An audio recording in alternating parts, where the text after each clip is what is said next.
Coach Peter Butler ইস্যুতে বিদ্রোহ করার পর থেকেই জাতীয় দলের বাইরে আছেন বাংলাদেশের নারী ফুটবল দলের সবচেয়ে সফল অধিনায়ক সাবিনা খাতুন।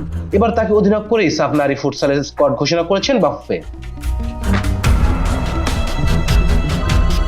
আগামী 13 ও 14 জানুয়ারি থেকে ইংল্যান্ডে যথাক্রমে সাফ নারী ও পুরুষ ফুটসাল টুর্নামেন্ট শুরু হবে। এর মধ্যে 2 দলের স্কোয়াড ঘোষণা করা হয়েছে। নারীদের চূড়ান্ত দলে সুমাইয়া মাস্তুমিসাকে সহ অধিনায়ক করা হয়েছে। দেশের বাইরে ফুটসাল টুর্নামেন্ট খেলার অভিজ্ঞতা রয়েছে তার। দলে আছেন মাসুরা, নীলা, কৃষ্ণারও।